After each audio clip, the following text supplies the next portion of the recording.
Hola y bienvenido, bienvenida a un nuevo episodio de Emprendedores Digitales, entrevistas a los mejores referentes del mundo del emprendimiento, negocios digitales y desarrollo personal. Te enseñaremos las mejores estrategias y tácticas para que tú también emprendas con éxito. Vamos con el invitado de este episodio. Hoy tenemos con nosotros a Juan Torres López, catedrático de Economía Aplicada y autor de numerosas publicaciones y libros.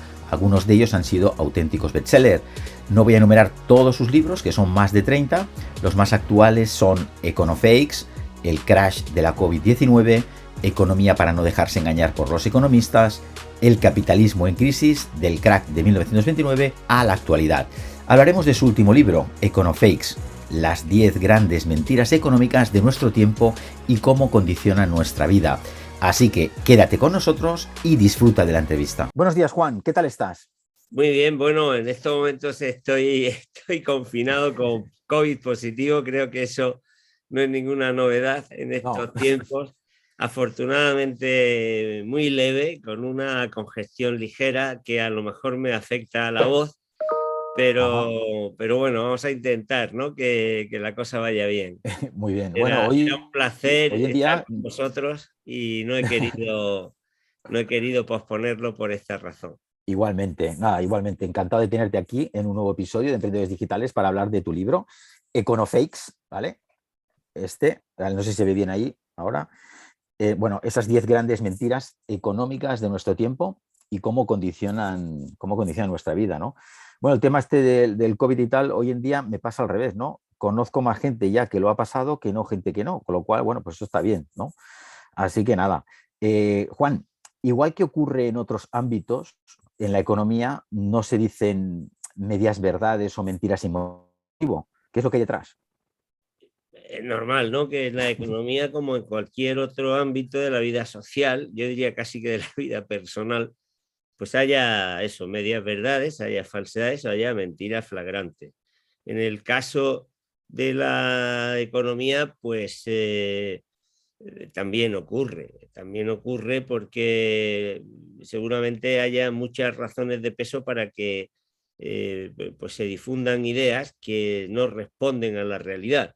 Lo sorprendente quizás en el caso de la economía es que estamos hablando de un tipo de conocimiento que se reputa científico, que se Claro. enseña en las universidades y que, en fin, gracias al cual se toman las decisiones Uh-huh. que mueven el mundo, ¿no? Claro, y esto no son matemáticas, ¿no, Juan? Que a veces pensamos, ¿no?, que es exacto. Esto no es exacto, ¿no? No, yo siempre cito una expresión del vicepresidente Enrique Fuentes Quintana, que hizo una intervención muy conocida, bueno, para los menos jóvenes, ¿no? Cuando fue nombrado vicepresidente del gobierno, compareció en televisión y él, en una intervención muy sincera, muy directa, que yo a veces digo, debería mostrarse, ¿no? Porque era un tipo de expresión política muy diferente a las de hoy día. Él decía, justamente para pedir confianza a la ciudadanía, que los problemas económicos no tienen soluciones técnicas, sino políticas. Es Uh-huh. que es así, es que es así. Entonces, la primera mentira es que a veces se le presenta, a veces con demasiada frecuencia, se le presenta a la gente los problemas económicos como si tuvieran soluciones técnicas, que solamente una parte Ya, muy ya, ya. conocedora de los intríngulis de la economía puede resolver. Y Claro. eso es mentira, porque detrás de cada decisión económica, detrás de cada respuesta a un problema económico, pues hay una decisión política, porque es una decisión que tiene que ver con dónde se van a poner los recursos, o en tu Uh-huh. bolsillo o en el mío. Y eso no es una cuestión técnica. Claro, no, ya me he dado cuenta, al leer el libro me he dado cuenta y bueno, me ha gustado mucho, ¿no? Porque hay algunas mentiras de estas, bueno, ya las iremos comentando. Lo que vamos a hacer ahora es hacer un repaso por estas grandes mentiras económicas. Dices que hay alguna más, pero ya tendríamos que ser ya especialistas o un poco más avanzados en Sí. álgebra y me imagino que costaría un poco más, ¿no?, también explicarlo. Pero bueno, hay que leer el libro para entender bien cómo Juan llega a estas conclusiones, porque los capítulos se dividen en lo que es la descripción de la mentira, por decirlo así, ¿no? Demostrar, Juan nos demuestra como la falsedad, ¿no?, que hay en ella, y las consecuencias que tienen, ¿vale? Entonces, bueno, lo ideal es leer el libro. También es un libro que Econofakes, bueno, Juan tiene más libros, ¿no? Son casi 180 páginas, ¿vale? Y aquí, bueno, pues está todo desarrollado. Vamos, Juan, si te parece, con la primera mentira, ¿vale? Que dice que el problema básico de la economía es la escasez. O sea, comentas que la economía confunde algo elemental. Una cosa es que exista una cantidad determinada y finita y otra es ser escaso. Entonces, no tenemos problemas económicos porque los recursos sean escasos. Sin duda hay problemas económicos porque los problemas, porque los recursos no están a nuestra completa y libre y gratuita disposición. Eso es obvio. Claro. O sea, que los recursos son limitados es una obviedad. Eso, quien niegue eso está negando lo más evidente, ¿no? Ahora, eso es una cosa. Reconocer que los seres humanos, desgraciadamente, para resolver nuestras necesidades, nos enfrentamos a recursos que son limitados y por lo tanto que tengamos que elegir entre su destino. Y otra cosa es decir que el problema fundamental o esencial o primario de la economía es la escasez, porque la escasez no es un problema en abstracto. O sea, cuando hablamos de escasez tenemos que preguntarnos, ¿qué es escaso? ¿Todo es escaso? ¿Para qué es escaso? ¿Para quién es escaso? ¿Y por qué es escaso? Por lo tanto, a lo mejor el problema de la economía no es solo que haya escasez, Claro. que es algo que puede llevar a que a ti te convenzan de que te tienes que conformar con tu insatisfacción. Oye, es que no hay más. Te tienes que fastidiar, ¿no? Cuando en realidad puede ocurrir que tú estés insatisfecho, que tú padezcas escasez, porque yo tengo sobreabundancia. Claro. Bueno, tenemos Entonces, puntos interesantes en el libro, te comentas algún otro más, ¿no? Como por ejemplo lo del hambre en el mundo, ¿vale? Se puede decir claro, que hay hambre en el mundo porque los recursos son escasos, cuando las estadísticas creo que nos dicen lo contrario, ¿no, Juan? evidentemente, que el problema de satisfacer la necesidad de alimentación de los seres humanos es un problema que tiene que ver con la escasez, es obvio.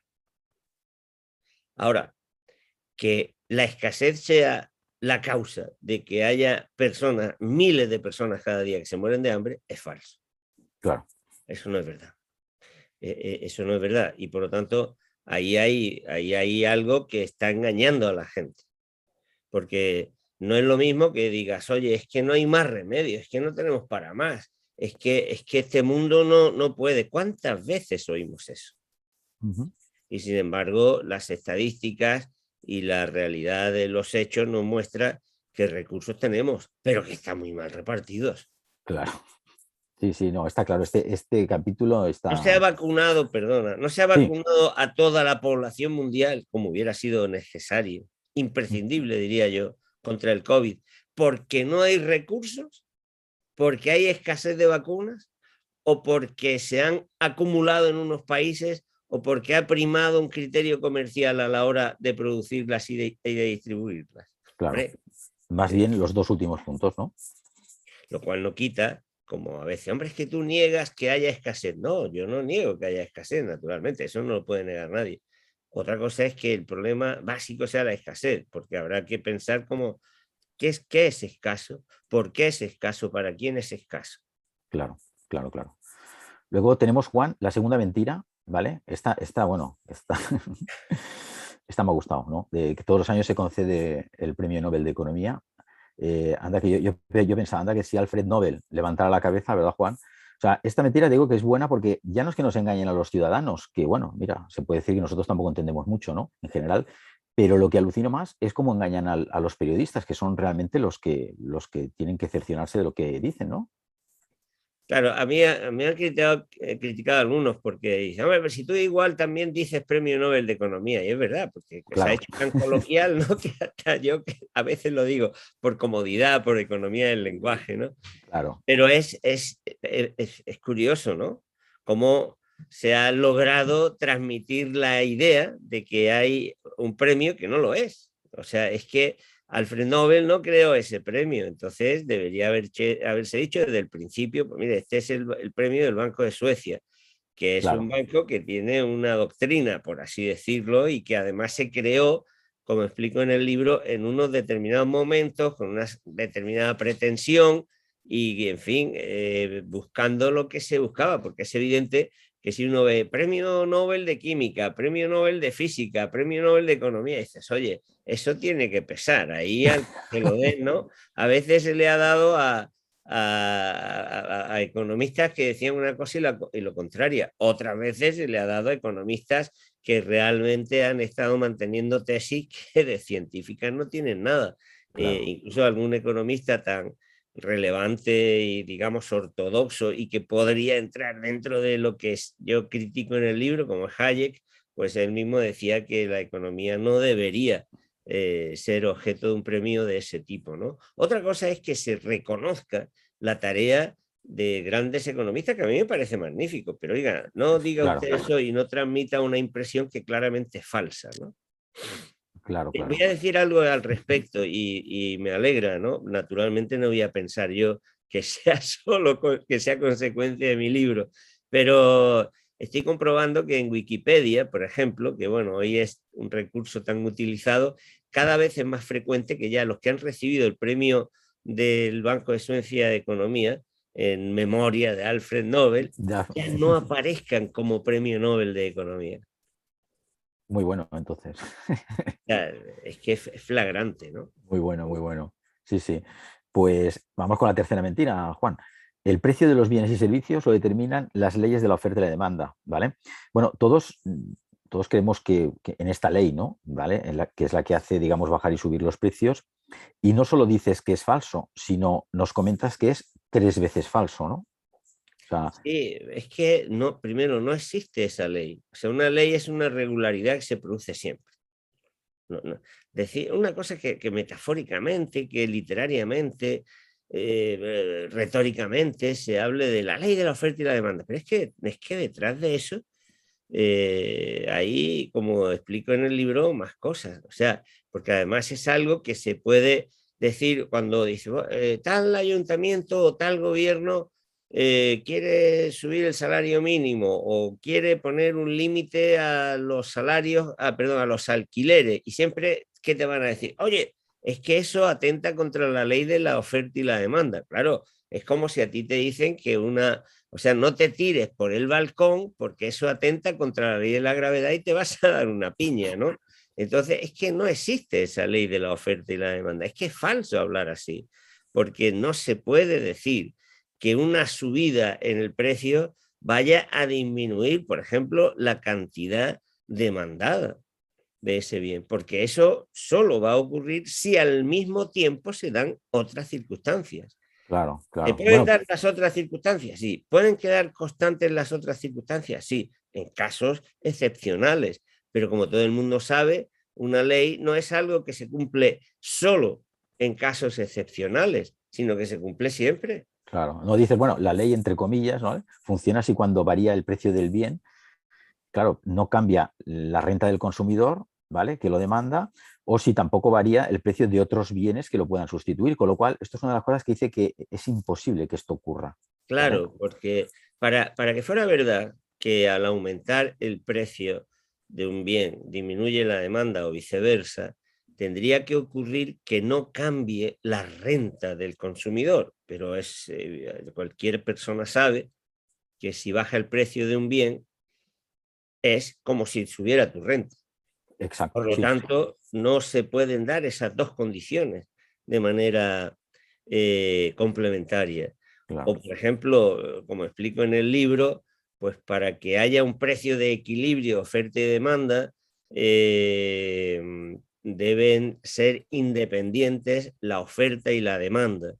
Y sin embargo, eso, no quiero ahora tampoco hacer un argumento que llevaría un par de minutillos, ¿no? Pero en el libro lo explico muy fácilmente. Es algo que hace 95 años ya planteó Piero Sraffa.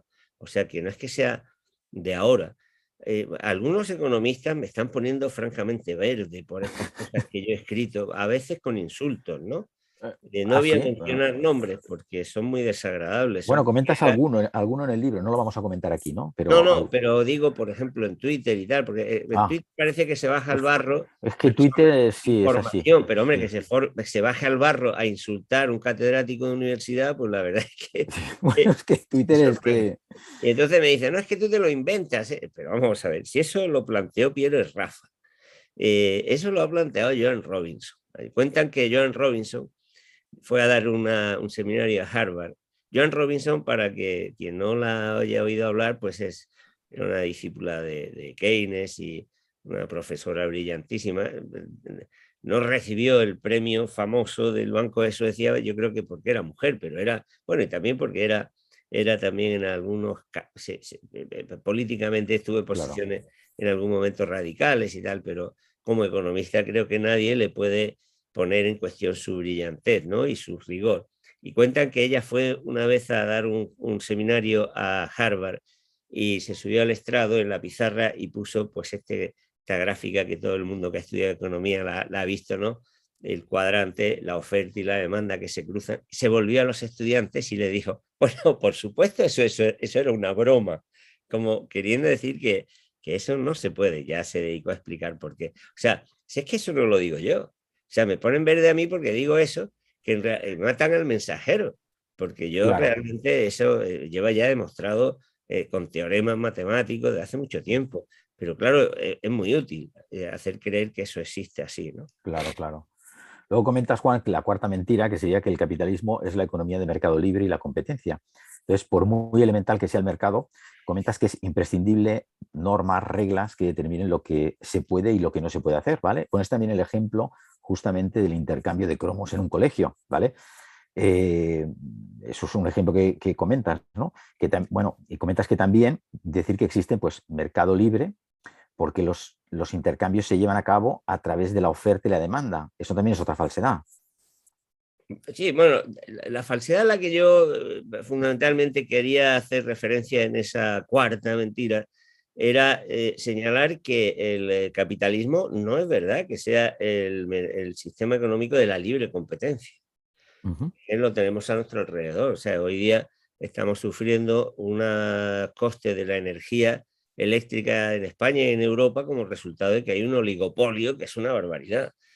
Basta mirar en el mundo real para comprobar que los mercados son mercados dominados por muy pocas empresas. No es verdad que haya competencia perfecta.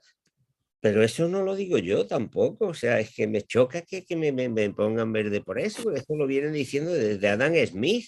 O sea, otra cosa es que sería deseable que fueran de otra manera. Ojalá los mercados funcionaran con esa libre competencia, sin poder de las empresas sobre la demanda, sobre los salarios, sobre las condiciones de mercado, ojalá.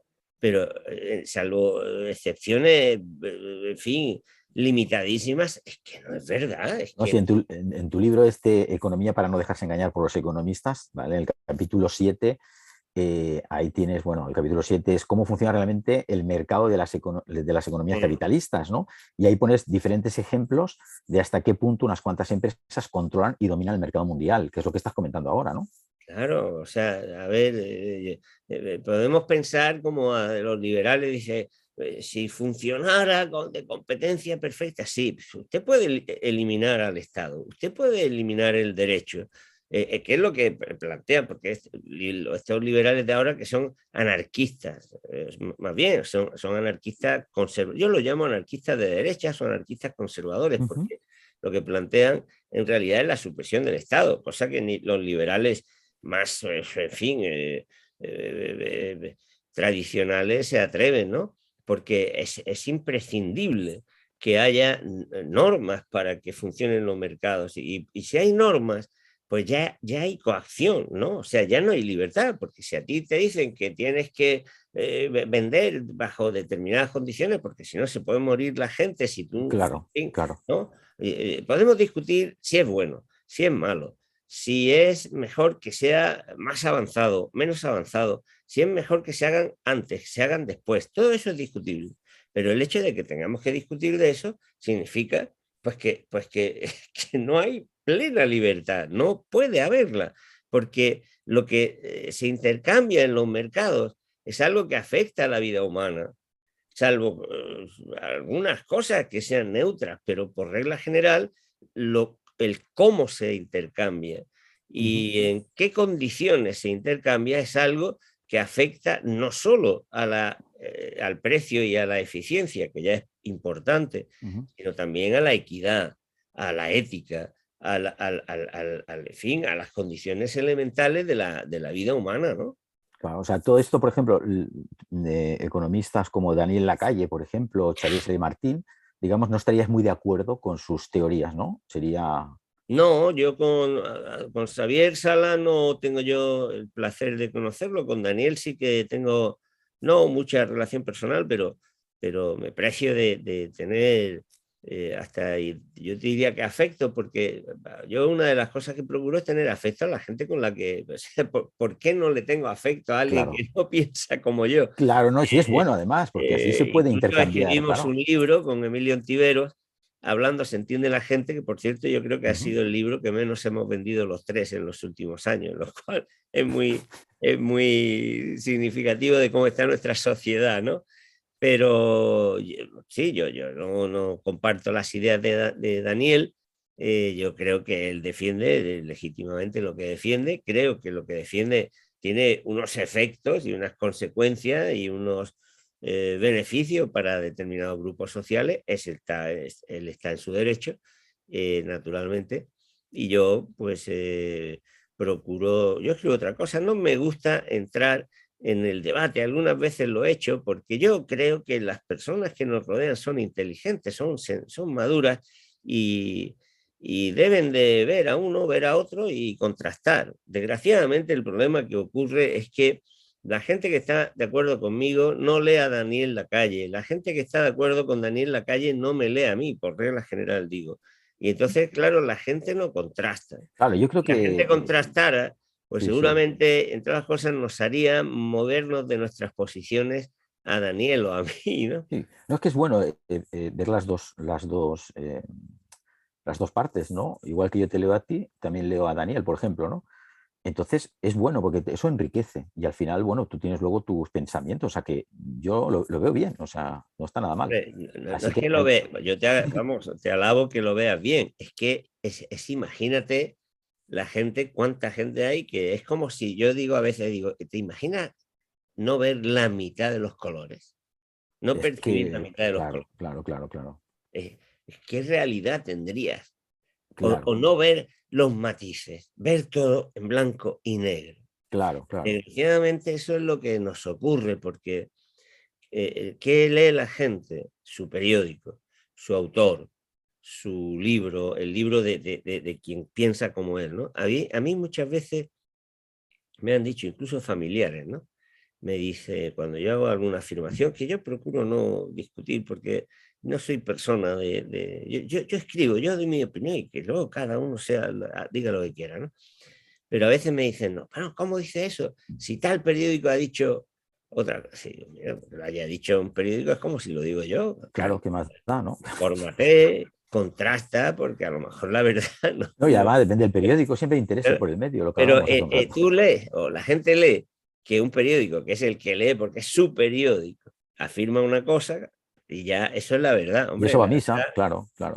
La verdad normalmente no la tenemos ninguno, o en algunos casos sí, porque claro, una cosa son los hechos y otra cosa son las opiniones.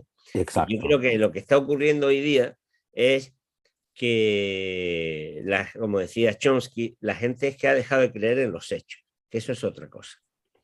Eso sí que es problemático, ¿no? Porque el problema es que hoy día se pueden presentar afirmaciones que contrastan con los hechos sin que haya rendición de cuentas, sin que haya la posibilidad de que a la gente se le muestre que esa afirmación es contraria a los hechos. Porque una cosa es la opinión. O sea, yo te puedo decir, pues mira, yo preferiría que se le diera más énfasis a la redistribución de la riqueza, que no hubiera tanta distancia entre los sueldos más altos y los más bajos, y yo estoy dando una opinión, y tú puedes tener una opinión completamente contraria.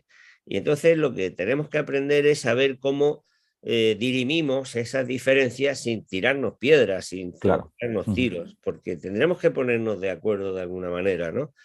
Y de alguna manera que sea democrática.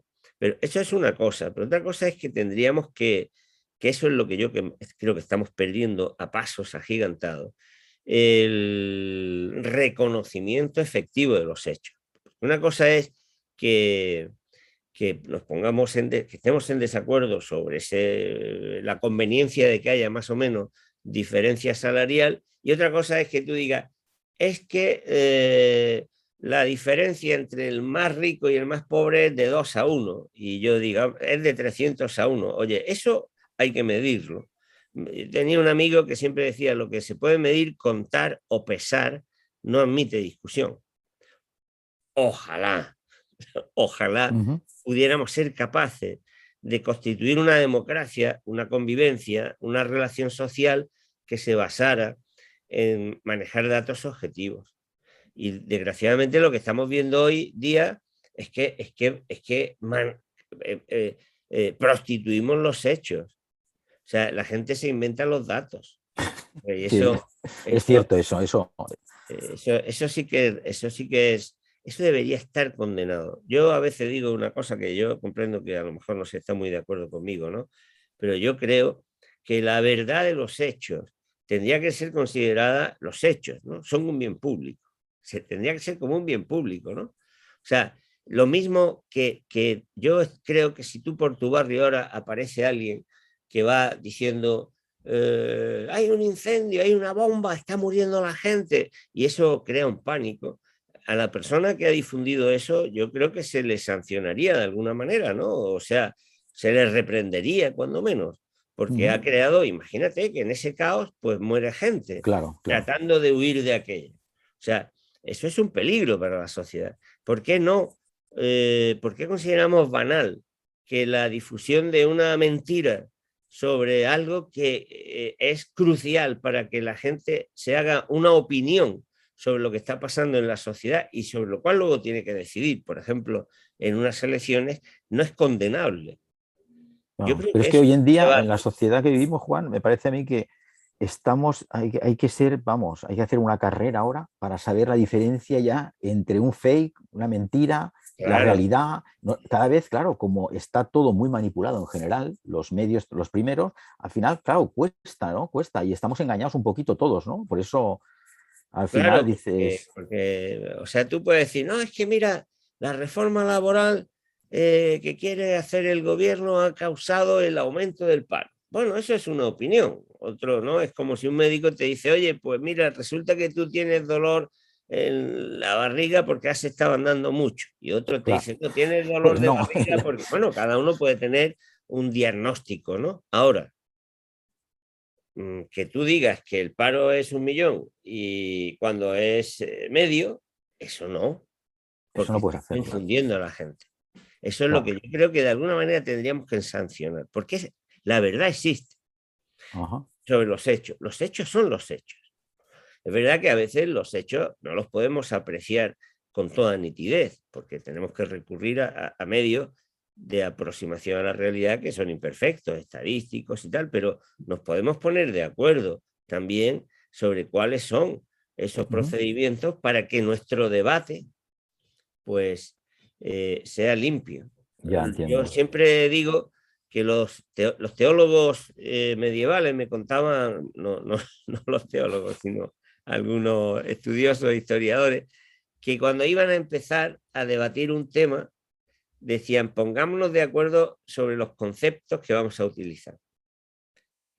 Claro, porque si vamos a discutir sobre, qué sé yo, sobre dinero o tipo de interés o sobre lo que sea, y para ti el dinero es una cosa y para mí otra, nunca vamos a poder estar de acuerdo. Entonces decían, primero pongámonos de acuerdo sobre los conceptos.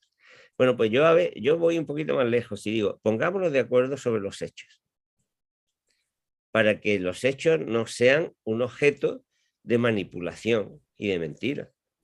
Es Claro. que al presidente Trump se le han contabilizado más de 3.500 mentiras. Mentira significa expresiones contrarias a la realidad durante su mandato. 3.500 en 4 años son muchas. O sea, mentiras contrarias, no de opinión.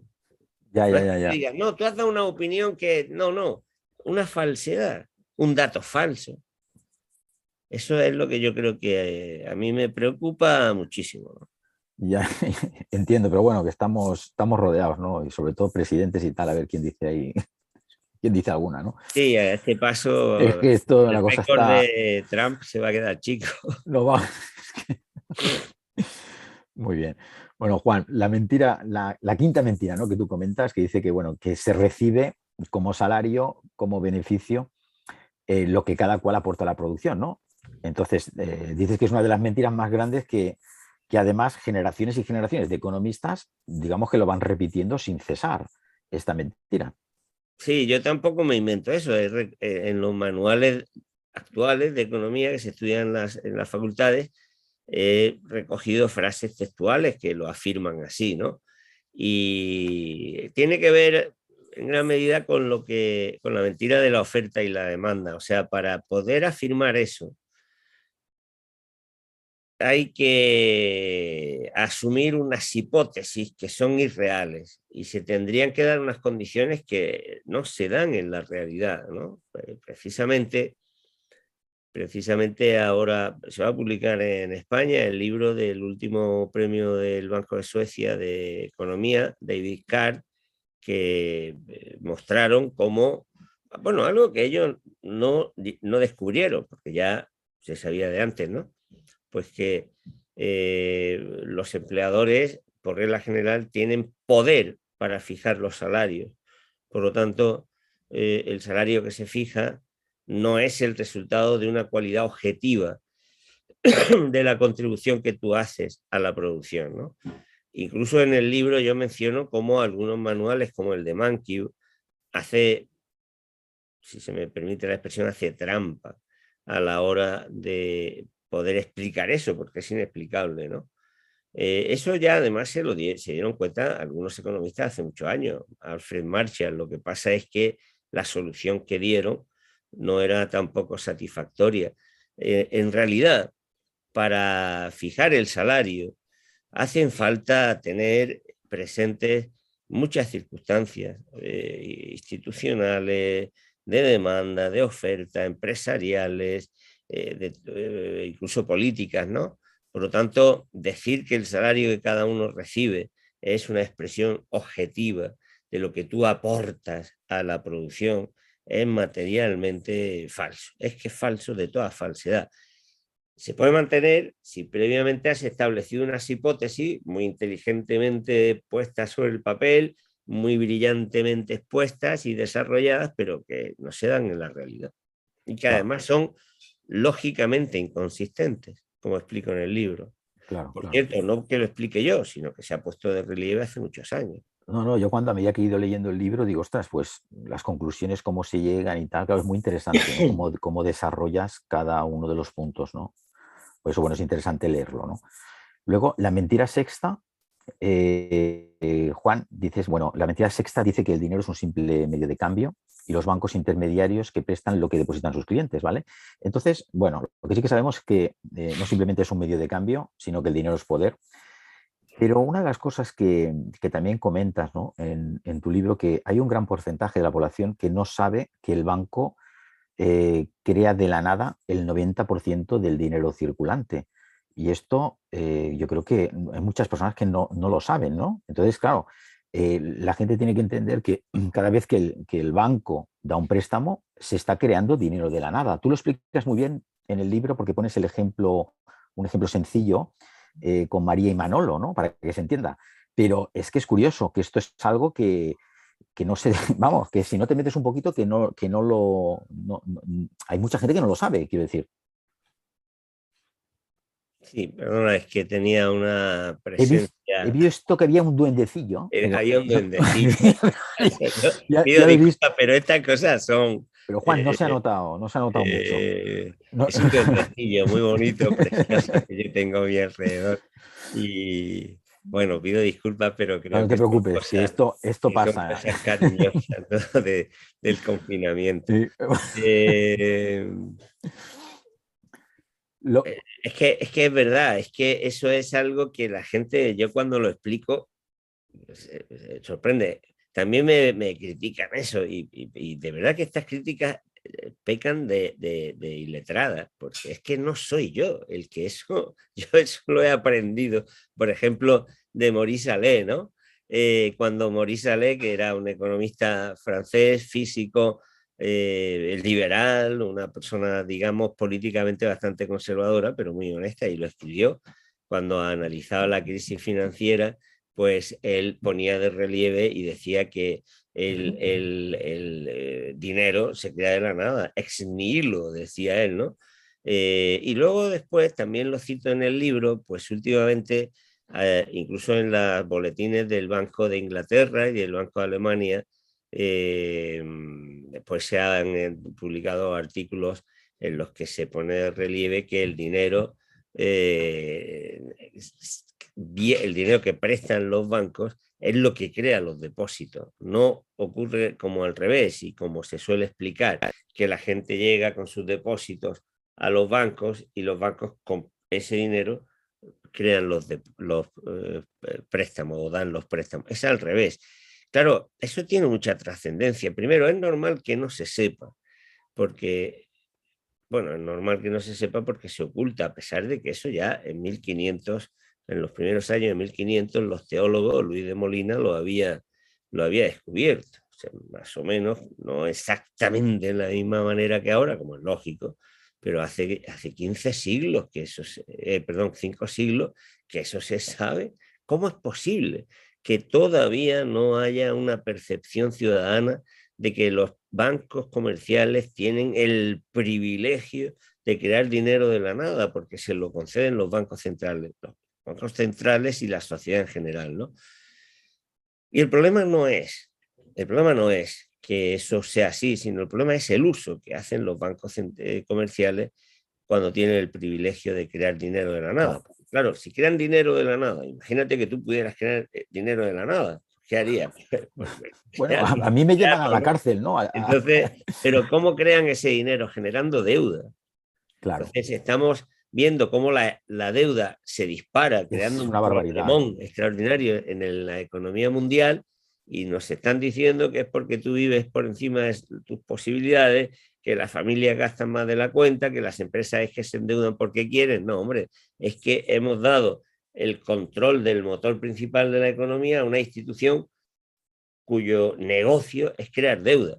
Yo a veces lo digo un poco en plan de broma, si le hubiéramos dado el poder de mover la economía a los dueños de cafeterías, pues tomaríamos cada uno al día 40 copas de tazas de café y vino, ¿no? ¿Por qué? Porque Claro, claro. es un negocio y harían por extenderlo, lógicamente, ¿no? Ya, ya, ya. Muy bueno. Está muy bien. Otra de las mentiras, la séptima, ¿vale? También comentas que para crear empleo hay que bajar los salarios, ¿no? Y justamente los países con sueldos más elevados, ¿vale? Son los que tienen mejores cifras de empleo. Tenemos algunos ejemplos, en tu libro lo comentas, como por ejemplo en los años gloriosos del capitalismo, en el 1945 y 1970, entre esos años, cuando los salarios subían, también subía el empleo. En Europa, el empleo aumentó entre 1980 y 2005, cuando también lo hacían los salarios, y se redujo justamente cuando bajaron, ¿no? Y también en España, en la última crisis, cuando los salarios bajaron, el desempleo aumentó. O sea, aquí tenemos, esto sería un hecho, ¿no, Juan? Es un hecho que además es un hecho que se ha puesto de relieve también hace muchísimo tiempo y por economistas de un prestigio enorme, ¿no? Decir que hay que bajar los salarios para crear empleo se basa en la idea de considerar que el trabajo es simplemente una mercancía y que las empresas demandan trabajo en función del coste de la mercancía trabajo. Ya desde Keynes, pero incluso mucho antes, pero ya desde Keynes, pues se puso sobre la mesa que eso no funcionaba así, porque las empresas demandan más empleo, hombre, por supuesto teniendo en cuenta el coste del trabajo, eso no lo pone nadie en duda, pero sobre todo también en función de las ventas que vayan a tener. porque a un empresario le pone el trabajo a precio cero, pero si no va a vender nada, ¿para qué va a contratar trabajadores? Por lo tanto, ojo que lo contrario tampoco es correcto, ¿no? O sea, decir, bueno, usted ponga el salario que sea, que vendiendo todo, no. O sea, si esto, la mentira consiste en que las cosas no son blanco y negro. O sea, a veces a mí me dicen, entonces es mentira que para crear empleo haya que bajar salarios. Entonces lo que hay que hacer es subirlos. Hombre, no. Eso puede crear un problema, porque si suben los salarios, pero no está creando, no está aumentando el gasto total y las empresas no tienen capacidad, o sea, y además dentro de las empresas habrá diferencias, ¿no? O sea, es por ejemplo, parecido a ese debate es el debate del salario mínimo, ¿no? El salario mínimo destruye empleo. Vamos a ver, mire, la evidencia empírica dice que no todos los aumentos en el salario mínimo destruyen empleo. Por lo tanto, es falso decir que crean que destruyen empleo, porque la experiencia ha demostrado que no. Ahora, evidentemente, habrá empresas, quizás empresas pequeñas, quizás empresas con pocos márgenes, empresas que no tengan poder de mercado, que a lo mejor hasta incluso una subida pequeña del salario mínimo les pueda resultar un problema. Oye, pues ahí tienes que mirar, ¿no? Entonces, quiere decirse que las medidas de política económica no las puedes hacer como un elefante entrando. Venga, que entre el elefante, no. Ojo, el elefante a lo mejor en tierra abierta, en campo abierto puede entrar sin problemas, pero en una cacharrería tienes que tener cuidado porque te lo va a destrozar. Entonces, el salario mínimo aumenta el gasto en consumo, ojo, y no produce problemas de empleo. Ojo, habrá que mirar también qué aumento en el salario mínimo. No es lo mismo que el salario mínimo aumente, que te digo yo, 300 euros al mes a que aumente 10 euros. Entonces, pero ese tipo de afirmaciones falsas es lo que son mentiras. Como Claro. estamos viendo aquí en España, que por cierto ahora en el libro que se publica de David Carr, pues lo cuenta que eso viene desde hace ya 30 años, ¿no? O sea, que es que esto desgraciadamente no es nuevo. Ya. ¿Qué ocurre? Pues que, claro, para justificar posiciones o intereses o políticas que se quieren poner en marcha, pues se recurre a métodos que son un poquito, ¿no? David Carr dice en su libro, dice, eran los métodos que se llamaban métodos de las manos sobre la mesa.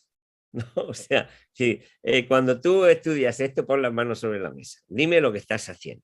Cuando el Banco de España dice, han dejado de crearse tantos puestos de trabajo con la subida del sistema monetario, del salario mínimo. Oiga, pon las manos sobre la mesa.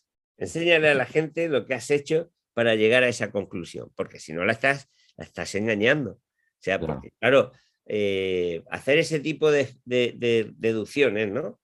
Si pasa esto, va a ocurrir tal cosa. Como el futuro no lo conocemos, pues depende de las hipótesis, ¿no? Claro, o sea, claro, claro. Y yo digo, si tú sales de tu casa, vas a tropezar con la escalera y te vas a pegar una piña. Hombre, y tú cómo lo sabes? Dice, no, es que mira, he hecho la hipótesis de que baje por la escalera, sí, que bajes demasiado móvil, corriendo distraído, corriendo y tal. Pues entonces sí, pero me lo tienes que decir, ¿no? Otros estudios que lo que hacen es otro planteamiento, es decir, a ver, ha subido el salario mínimo. ¿Qué ha ocurrido después? Oye, esto ha ocurrido en tantos sitios, en tantas condiciones, y resulta que, y eso no se hace, curiosamente, ¿no? O se hace, pero no se quiere tener en cuenta, ¿no? Claro, claro. Pasa como en la mentira 8 también, ahora entrando ya en esta es una de las que yo también lo he dicho no sé cuántas veces y creo que todo el mundo, como tú dices en el libro, lo da por hecho, ¿no? Que el envejecimiento de la población hará imposible financiar las pensiones. Claro. Entonces, claro, tú dices que depende de la riqueza que se genera en la economía, más que del aumento de las pensiones. Claro, siempre estamos hablando como el ejemplo este que comentabas del caer por la escalera, ¿no? Sería algo parecido, ¿verdad? Claro, si es que primero es falso afirmarlo así, porque la sostenibilidad de las pensiones depende de varias circunstancias, no solo del número de pensionistas que haya o del número de cotizantes. Eso es como, o sea, a ver, ¿de qué va a depender de que tomemos el día de mañana tarta todas las personas, suponiendo que la tarta son las pensiones. Dice, oye, pues como dentro de 20 años va a haber mucha gente que quiere tarta, pues no vamos a poder comer tarta. A ver, habrá que preguntarse cuál será el tamaño de la tarta dentro de 20 años, ¿no? Claro, Porque a lo claro, mejor claro. resulta que con los mismos ingredientes somos mucho más productivos y vamos a poder hacer más tarta. O incluso con menos pasteleros vamos a poder hacer más tartas. Porque usted me está diciendo, por un lado usted me está diciendo que vamos a ir a una sociedad robotizada con una que no va a haber nadie que tenga que así que trabajar. Entonces, si los robots van a tener esa capacidad tan enorme de producir, que significa que con menos trabajo vamos a poder aumentar extraordinariamente la tarta. Por lo tanto, si en su día tomamos tarta o no, todos, no dependerá solo de cuánta gente se asome allí a querer tomar tarta, sino Claro, cuál sea el tamaño de la tarta. Y claro, sobre todo también cómo repartamos la tarta. Claro, si la harina, el huevo, el azúcar la destinamos a hacer pasteles, pues entonces no habrá tarta. Y eso hay que explicárselo a la gente, porque yo no digo que el sistema, como a mí me dicen, tú entonces dices que se pueden pagar. No, si el azúcar, la harina, el huevo, el agua se destina a otra cosa, el día de mañana no habrá tarta, eso está claro.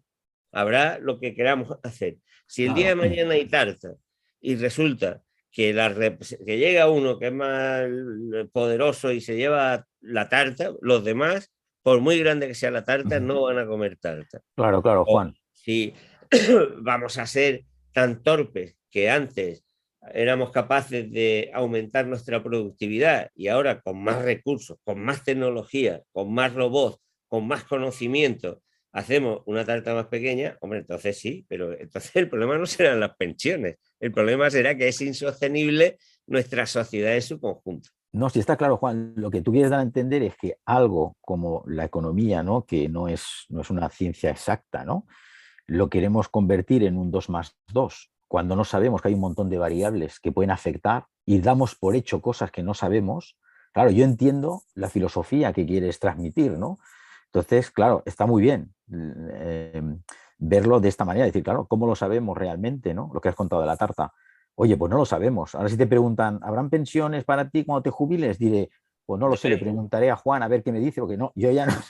No, es Depende de que, las mira, variables. yo a mis alumnos les digo cuando empiezo el curso cada año, la primera lección que tengo que daros y que me gustaría que aprendáis es que la inmensa mayoría, por no decir la totalidad de las preguntas que nos hacemos en economía, tienen una solución que empieza con una misma palabra, una respuesta que empieza con una misma palabra, depende.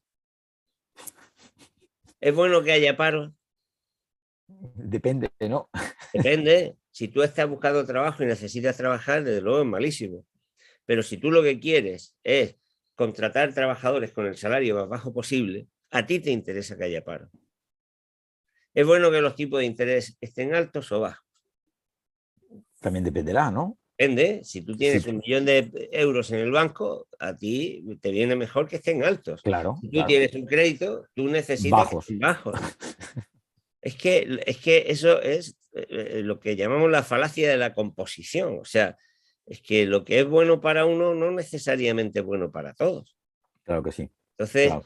en economía, desgraciadamente ocurre eso, que no hay una solución que sea cuyo efecto sea común a todos, Ujú. por regla general. Algunas se nos podría ocurrir, pero ninguna. Es decir, es que hasta una desgracia en economía hace ricos a quienes tienen que resolver esa desgracia, lamentablemente, ¿no? Ya, O ya. sea, lamentablemente, pero es así. Así es, sí, sí, sí, sí. Sí, sí, Juan. Terremoto, pues hace ricos a los constructores. Claro. No digo que los constructores quieran que haya No, terremoto. claro, ya te Quiero entiendo, claro. decir que el efecto es desigual. Por lo tanto, no puede afirmarse que hay una solución adecuada para todos. Ujú. Muy bien. Bueno, Juan, ya estamos en la mentira 9, ¿no? Que dice que el libre comercio y dejar que las economías compitan entre sí es más beneficioso para todas que intentar protegerlas, ¿vale? Algunos economistas expertos en comercio internacional, comentas en el libro, bueno, han tenido la honestidad de reconocer que esto es falso. Justamente las economías más ricas se protegen constantemente, no es tan bonito, ¿no? No conocemos ni a una sola economía que haya llegado a un grado de progreso importante que lo haya hecho gracias al libre comercio. Se ha protegido. ¿Qué hace Estados Unidos? ¿Qué hace la Unión Europea? ¿Qué hace Japón? ¿Qué hace Rusia? ¿Qué hace Si es China? que solo hace falta que mires un poquito. Sí. Hombre, entonces, y eso por una parte, esa es la realidad. Por otra parte, está la teoría económica. La teoría económica dice que se puede demostrar que un régimen del libre cambio es mejor en determinadas condiciones de competencia perfecta, con condiciones que explico en el libro que son prácticamente irreales y además no para todos, como lo dice Krugman, no lo digo yo. O sea, eso también esa es una de las mentiras que también está tan extendida, ¿no? Y en fin, Sí, pero sí, otra más, sí, sí, bueno. Vamos con la mentira, la última ya, la número 10, y porque no has querido alargarlo más, si no nos hubiera sacado 14 o 15 mentiras más. Dices que la mentira número 10 dices que el Estado es el problema porque el gasto público es dinero tirado, expulsa la inversión privada, obliga a poner impuestos que perjudican a todos y genera deuda que frena el crecimiento económico, ¿vale? Entonces, dice que dices que la expresión más resumida y literal de esta gran mentira es la que Ronald Reagan dijo en su discurso en la toma de posesión para presidente de los Estados Unidos, que dijo así: en esta crisis el Estado no es la solución, es el problema. Entonces, ¿qué me dices de esto, Juan? pues mira, de entrada que eso lo dijo Ronald Reagan, que dejó la deuda más alta de Estados Unidos hasta el momento, o sea, y el déficit más grande, porque lo que hizo fue reducir impuestos a los ricos y bajar el gasto social, o sea que, pero aumentó el gasto público, una barbaridad, ¿no? O sea, no sería tanto problema el Estado cuando lo usó de esa manera, pero para favorecer a unos, ¿no? Yo que conste que yo no soy de los que dice la solución es que haga todo el Estado. Yo por supuesto no defiendo eso. Ni siquiera defiendo, por supuesto, el endeudamiento. No, si es que yo precisamente soy de los que digo que la deuda es la mayor esclavitud de la historia, ojo, ¿eh? Claro, claro, no, es que somos, No defiendo eso, como a nos veces hace para esclavos, claro, criticarme claro. me dicen, no. Lo que yo digo que es una mentira es decir que el gasto público no sirve para nada, como que se lo come el Estado, ¿no? Que eso muchas Claro, veces, claro. es que el Estado no, hombre, pero vamos a ver. Un euro que se gasta el Estado es un euro que va al sector privado. Y es más, que va en mayor medida, porque ya se ha demostrado que tiene lo que llamamos efecto multiplicador. Un efecto multiplicador que no se da siempre, que puede ser mayor o menor, que a veces puede ser que no exista, pero por regla general es alto. Y aunque no hubiera efecto multiplicador, es decir, que un gasto del Estado se convirtiera solo en un gasto en el sector privado, que ocurre más en mayor cantidad, el gasto del Estado no se queda en la barriga del Estado. O sea, si el Estado de cualquier país dejara de gastar, de pronto el gasto público desapareciera, ¿quién se arruinaría? Las empresas privadas. Porque las empresas privadas, primero, tienen como ingreso ese gasto que hace el Estado. Yo soy funcionario, empleado público. A mí me paga el Estado y ¿yo qué hago? ¿Dónde me gasto? ¿Se lo doy al Estado? Yo se lo doy a la gente a la que le compro, en la mayor medida, dependiendo de la proporción que yo dedique al consumo. Hay familias, las más de renta más baja, que se gastan el 100% en consumo. Incluso lo que ahorre está ahí y va a generar inversión privada. Es verdad que pago impuestos, pero ¿para qué pago impuestos? El Estado gasta también. El Estado cuando hace una carretera, cuando hace un hospital, cuando paga una pensión, por supuesto, cuando hace un colegio, ¿dónde va ese gasto? ¿Quién construye un colegio? ¿Quién construye una carretera? ¿Quién construye un aeropuerto? ¿Quién se beneficia de la investigación que financia el Estado? O sea, es que es una majadería, es una falta de respeto tan grande a la realidad decir que el Estado que no sirve para nada. Otra cosa es que ese dinero que el Estado cuando gasta lleva al sector público, sea conveniente que vaya o no. O sea, una cosa es que cuando el gasto del Estado va a financiar un aeropuerto en el que no va a parar un avión, eso sea bueno. Creo que nadie puede defender eso, salvo los que se vuelven. ¿Quién defiende eso? Precisamente los que se hacen ricos con eso. Pero cuando un gobierno se gasta 50 millones de euros en hacer, o 100 o 200, en hacer un aeropuerto en el que no va nadie, el que se enriquece de eso, el que se aprovecha de eso, no es el Estado, quitando a 4 concejales que se hagan ricos con la miseria. Quien se enriquece son los promotores, los constructores, los que hacen eso. Ya te entiendo. Por lo tanto, ojo, yo no defiendo que todo se haga, que el gasto sea al revés. Yo vengo defendiendo toda mi vida y he sido decano, vicedecano, vicerrector, he sido secretario de universidad. Siempre he defendido que el gasto público, que es el gasto de todo, debe ser transparente, debe estar sometido a un control exhaustivo, debe mirarse hasta el último céntimo donde va y debe tenerse mucho cuidado con lo que se hace con él. O sea, yo eso lo defiendo a capa y espada, pero lo que no puedo parar es decir que es una mentira decir que el dinero del gasto público no sirve para nada. Oigas, claro que va al sector privado.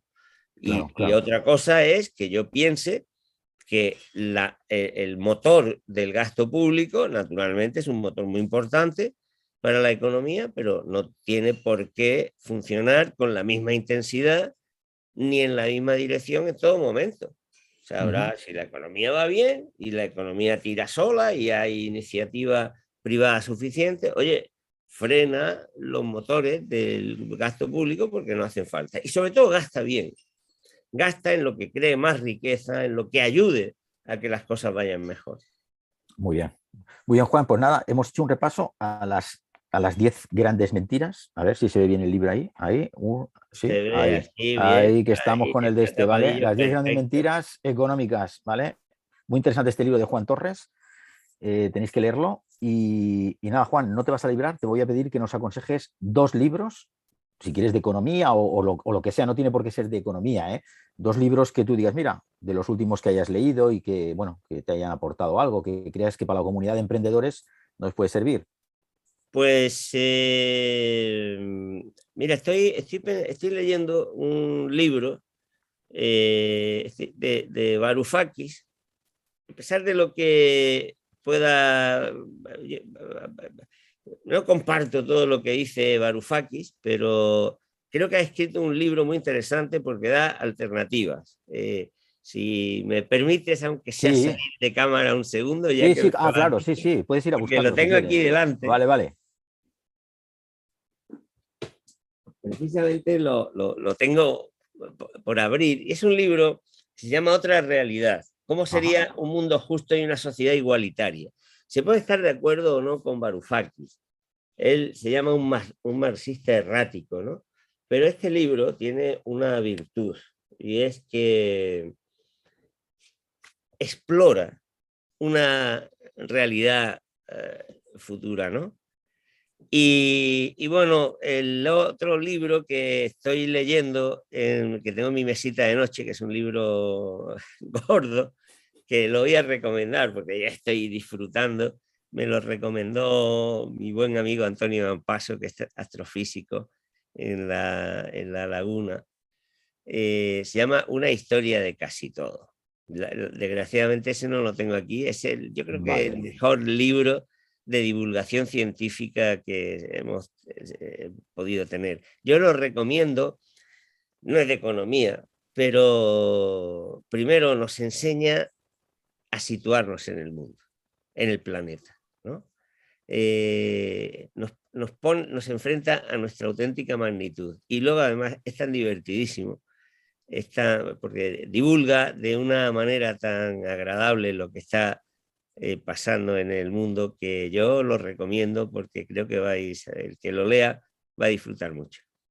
Muy bien, Juan. Pues nada, luego en mi página web, en josemiguelgarcia.net, en las notas de este episodio, dejaré los enlaces de estos libros que nos ha recomendado Juan y también enlace a su página web para que conozcáis mejor los libros que tienen publicados. También los dejaré en las notas. Así que nada, Juan, darte las gracias por la entrevista. Ha sido un verdadero placer charlar contigo ahora. Así que nada, te deseo mucho éxito, Juan. Bueno, muchas gracias. El éxito a mí no es lo que más me preocupa. Me preocupa sobre todo llegar por la noche y dormir en paz y tranquilo. Bueno, eso ya es buena éxito. Persona. Bueno, o sea, para ti eso ya es éxito. Vale. Ese es mi éxito. Muy bueno. Vale, Juan, un abrazo, que vaya bien. Chao. Bueno, pues espero que te haya sido muy interesante esta entrevista con Juan Torres y que este episodio te ayude a diferenciar la ciencia de la ideología. En las notas de este episodio te dejo los enlaces al invitado, los libros recomendados y también encontrarás el enlace gratuito a mi masterclass Descubre qué hacen los emprendedores que ganan dinero online y son ricos en tiempo, y también a mi famoso pequeño ebook La guía del emprendedor digital, con los pasos a seguir para emprender un negocio online exitoso. Apúntate a la escuela Emprendedores Digitales y descubre qué hacen los emprendedores que ganan dinero online y son ricos en tiempo. Nos vemos en el siguiente episodio de Emprendedores Digitales. No te olvides suscribirte para no perderte ninguna de las entrevistas que están por venir. Un fuerte abrazo y hasta pronto.